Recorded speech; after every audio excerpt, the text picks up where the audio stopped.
Sub-zero cold continues to impact some tenants of the Omaha Housing Authority. We're told that a boiler at Benson Tower froze and some tenants haven't had water in their units since Friday.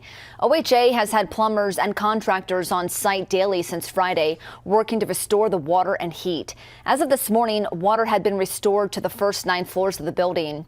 Crews are working to fix leaks from the frozen pipes. OHA provided bathrooms on the main floor and bottled water until the issues have been resolved.